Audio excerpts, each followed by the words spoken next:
Welcome to this edition of On Tap, presented by FCSI the Americas. I'm Wade Kaler, Executive Director. On Tap this week, I get to talk with an FCSI member who works a lot of time in the background, serving as the Director of BIM and CAD Design.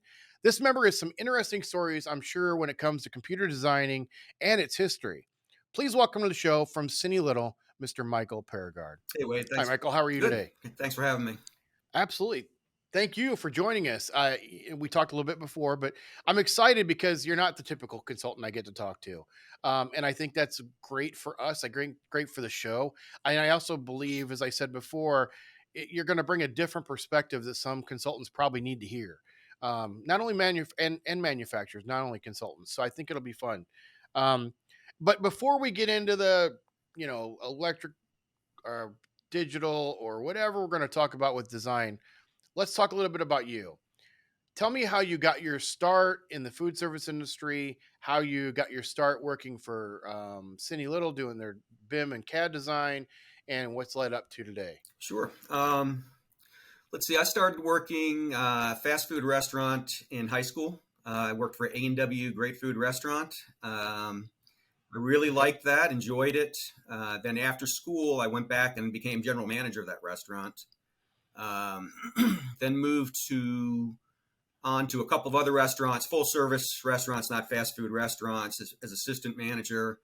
Really liked that, enjoyed that. Even had some conversations with my father at some point about maybe opening a restaurant. But then I got burned out. Too many 60-hour weeks and no weekends, working on all holidays and everything. And so I decided to go somewhere else. I stayed on as bartender at the last place I was working at for a little while, but I also got a drafting job. I had taken some drafting in school. I got a drafting job with a naval contractor, worked there for a little while. And one of the waitresses at the bar that I was working at knew that I was a drafter, and her company was hiring, and it was Cini Little. And she put me in touch with Bob Baker, who was running the department back then. And went in for an interview. They happened to be working on the Disney project, and they had half of their CAD staff was out in California working on that, and they were desperate. Hired me right away. That was almost 30 years ago. Wow. Thank God for desperation, right? Sometimes it works to your benefit. Yep. Well, that's amazing. So 30 years you've been doing BIM and Revit and CAD and I'm sure by hand and I'm sure a little bit of everything you've seen. Tell us a little bit about how that has changed. I mean, 30 years ago is a long time away when it comes to designing. Sure. So tell us a little bit about how not only you've seen it change for the consultants, but how it's changed specifically for you over those 30 years. When I started with Cini Little, they were just switching over from an old called CalComp system, and they actually switched to MicroStation. They were looking at AutoCAD and MicroStation, but the Disney project was being done in MicroStation by the architects that were working on it. And it was a great program. I was very familiar with it, and so we worked in MicroStation. The problem was that down the road, most of the architects were working in AutoCAD, and we were spending a lot of time translating backgrounds in and out and files in and out. And when I took over the department at Cini Little, we decided to just go cold turkey all AutoCAD. We had to rewrite all our menus, all our standards in AutoCAD, everything, so that the drawings look the same as before. Then, we started hearing about Revit. We looked into Revit in 2008. It was called Revit for Architecture, and they had Revit MEP and Revit Structure at the time. I knew that it was coming to food service, even though it was going to be difficult for a while. I knew that it was because it was such a good platform for the architects to use. And I actually took a class in 2008. It was a Revit was using Revit 2009, and it was for architects. Okay. There was myself and another colleague of mine sat in the class for 5 days, 8 hours a day. It was 20 people. There were 18 architects and myself and John Shaner, and that was it. And we basically built a house. And I'm telling you, at that point, the architects were struggling with how that worked. It was just so new and so different than anything else they'd used before that they had so many questions and were struggling with it. And John and I would drive home every day and shake our head and go, how the heck are we going to do this? I don't know how we're going to do it. Yeah. Um, the last day they ended up, they spent on creating some families, and they showed how to create a flexible rectangular kitchen table that could change in size and Right. height and depth and length and everything. And finally, it was something that I was like, well, this we can use. We can create some families, and we can make them flexible, and we can do refrigerators, and so that was a little bit of a that made us feel a little bit better about it. We started Yeah. full full bore 2010 in Revit. If the architect was working in Revit, we were working in Revit. If the architect was in CAD, we were in CAD. And it was Yeah. a struggle initially because, Yeah. as everybody knows, there were not a lot of Revit families out there. Almost none of the manufacturers provided them. KCL AutoQuotes at the time didn't provide them. So we had to create Yeah. a lot of stuff on the fly, and it took a long time to create plans and projects. But it's gotten a Yeah. lot better in 10 years, 12 years now. Good. And so are we still heavy into Revit right now? Do you see any kind of shift moving forward? I mean, are we still are not, I don't want to say stuck because that's not the right word, but are we here for a while, or do you see something else already coming down the pipe as far as You, changes? I honestly don't know what the next big software changes. I Okay. Revit kind of got me by surprise. There's still a lot of things within Revit and the BIM process that Yeah. they're expanding on. Things like clash detection, 3D fly throughs. BIM is Yeah. building information modeling, and there's the information part of that is Yeah. important. And food service does some of that, but I see more models being created with an all-inclusive, intelligent equipment that provides information about Okay. warranty information and service information and weight and things like that. So Wow. Okay. Good. What is, or is there anything that you wish every consultant knew about Revit when it comes to designing something that would make your job easier? Do you have a wish list or something about that, or something along those lines? well, some people are still used to designing in 2D space, and they don't think about the whole 3D world. And Okay. when we're working with backgrounds now, and this is an advantage, but right away we've got to deal with Right. ceiling heights and Mhm. things like that. If there's ductwork or piping running up above, we need to be able to make our equipment fit Yeah. within that reality of what's going to be there, instead of dealing with it in the 2D world when you just dealt with it down the road. We're dealing with it a lot earlier. What about on the manufacturer side? I mean, you talked a little bit about families and KCL and AutoCAD and everything else, but is there anything out there now that you wish was being done differently as well for that would make life easier for you and everybody else? Yeah, there has been a big push within FCSI to get the manufacturers to standardize their families and their parameters and their materials and clearance lines and things like that.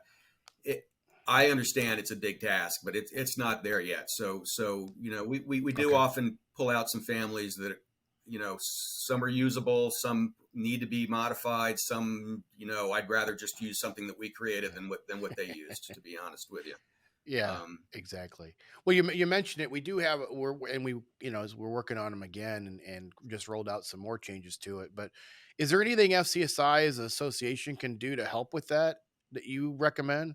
Uh, it's such a big task. I've talked to Kevin Coachman about it, and he always just recommends email him, and he'll deal with the manufacturer Yeah, if there's yeah, a problem with a symbol. Um, yeah, yeah. Kevin's a great now, yep, very knowledgeable about it, and so great to share his yep, knowledge with yep. everyone. Other than that, We're very if lucky. if we just contact our rep and tell them, look, there's a whole problem with this whole line of equipment, and their families are not working and they're not meeting standards, maybe the rep will have some sort of a push. I'm not sure. Other than what FCSI is already doing, I don't know if there's any more they can do. Okay, fair enough. I like that. What about, so in somebody coming? Well, this is going to be a two-parter. We'll start with the first part. What do you recommend to anybody either coming out of hospitality school or maybe somebody looking for a career transition that wants to get into drafting, whether with Revit or whatever BIM software they may be using or whatever it may be, what do you recommend to them as far as getting themselves started in the food service side of the industry? Yeah, because they probably have had some AutoCAD or Revit classes before, but the food service part of it is different. Each firm, I'm sure, has their different standards. Hmm. I guess the main thing for me would be to really practice with making like unique Revit families. You Okay. know, Again, we're not drawing walls and windows. A slicer in Revit is and a mixer in Revit is a pain in the neck to draw. So, I mean, to create, it really is. And when Yeah. we initially tried it, we'd move it up. We'd have pieces of the family floating all over the place. So thank God there's enough symbols of those out there now.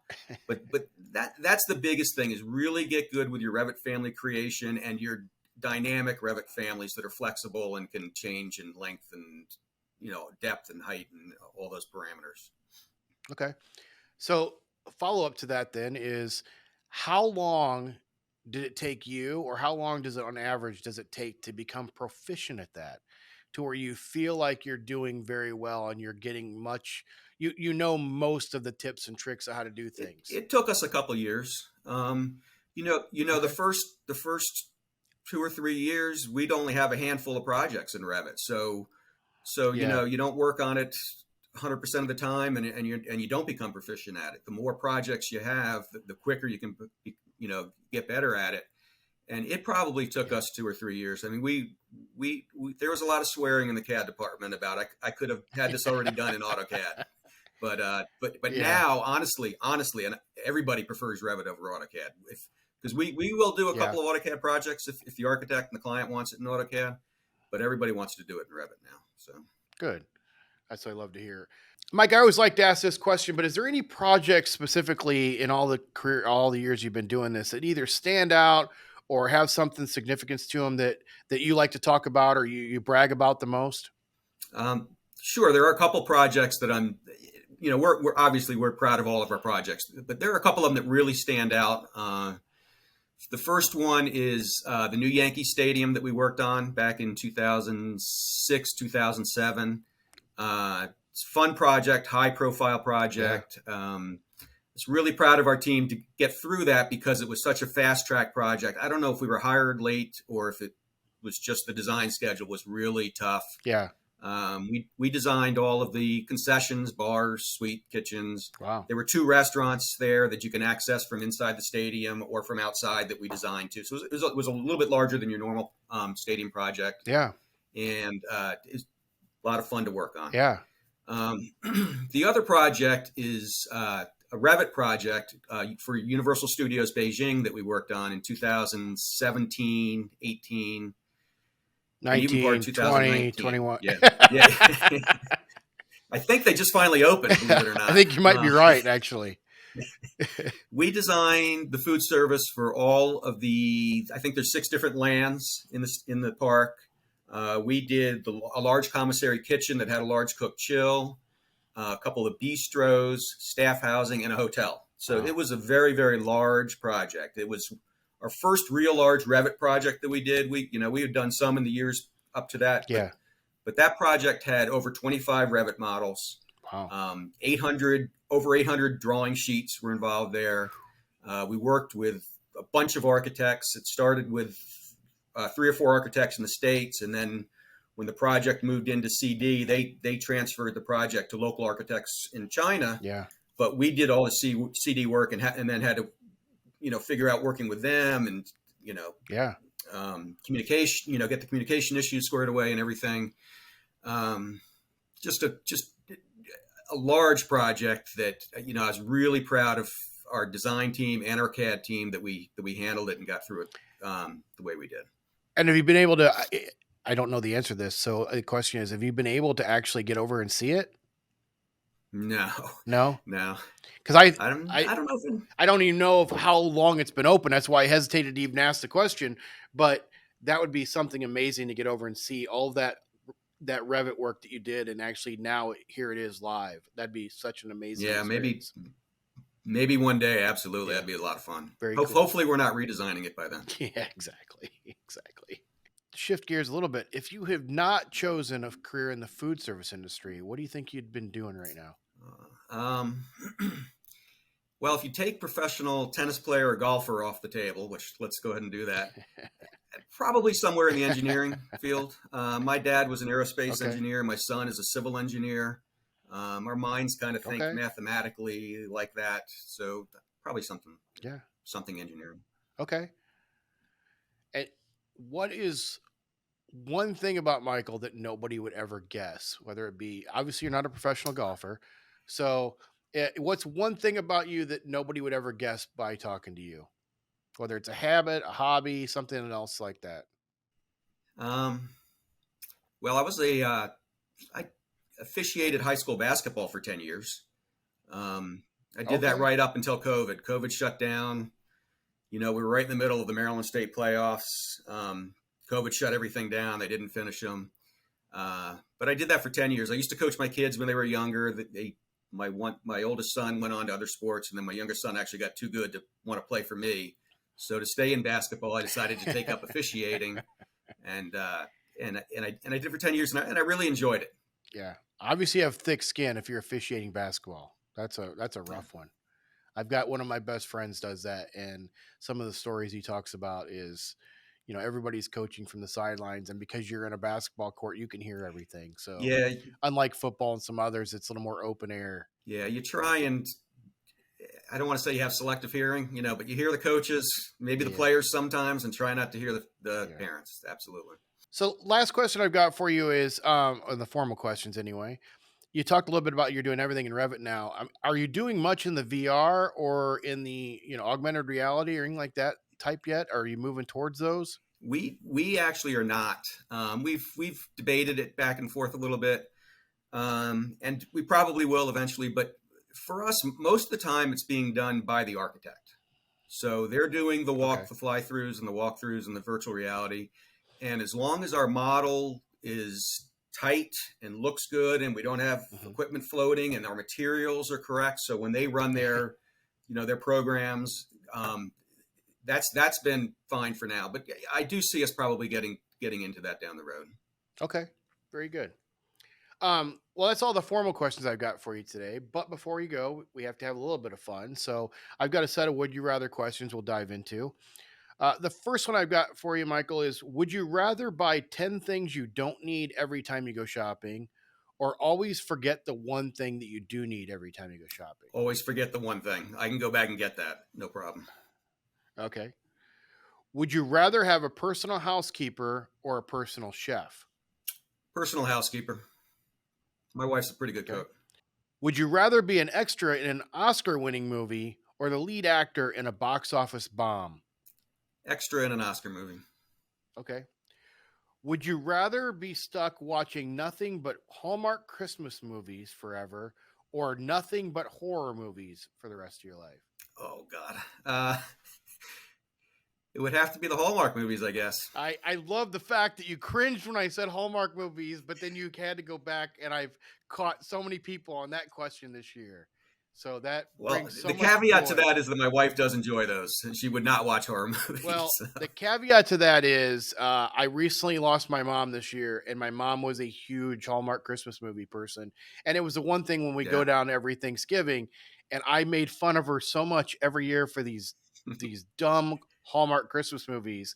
And of course, now I'm like, I saw this question come up when I was doing some research. I'm like, in order to honor my mom, I've got to throw this thing in here this year. So I'm really glad to see everybody's getting caught up with the oh, not that. And then you hear the horror movies, you're like, oh, okay, I'll take the Christmas movies. So I think it's great. All right. Would you rather have a pause or a rewind button for your life? Rewind. Okay. Would you personally rather win $25,000 or have your best friend win $100,000? Best friend, $100,000. Nice. It's so great. I'm talking to the guys in production staff. So many consultants have said they best friend. That's great to hear. It's makes you feel better about life right now. It's great. Would you rather be in a zombie apocalypse or in a robot apocalypse? Zombie apocalypse. Sounds like fun. You must be a Walking Dead fan then. Would you rather give up your cell phone for a month or give up bathing for a month? Cell phone. Okay. Not a problem. Would you rather be able to speak any language or be able to communicate with animals? Any language. Okay. Would you rather always have an annoying song stuck in your head or always have an itch that you can't reach? Annoying song stuck in my head. Okay. and probably that happens more than it should. Yeah, exactly. Would you rather read the book or watch the movie? Unfortunately, I got to say, watch the movie. Reading, I love reading, but it just takes so much time sometimes. I agree. So. Would you rather own your own theme park or own your own zoo? Theme park. Okay. Would you rather be compelled to give everyone you meet a high five or be compelled to give a wedgie to anyone in a green shirt? High five. Okay. Would you rather have a completely automated home or a self-driving car? Automated home. I don't trust the self-driving cars yet. Okay. Last but not least, would you rather be able to go to any theme park in the world for free for the rest of your life or eat for free at any drive-through restaurant for the rest of your life? Theme park. Definitely. Very good. Very good. Well, that's all the questions I got for you today. If you would, let everybody know, Michael, how they can find out more information about you or your firm. Sure. www.cinilittle.com. All my contact information, all our project managers' information is on the website. Perfect. Thanks again. So that wraps up this edition of On Tap presented by FCSI the Americas. A huge thank to Mike Perigard for joining us today. Be sure to like and subscribe to whatever platform you use. And as always, cheers.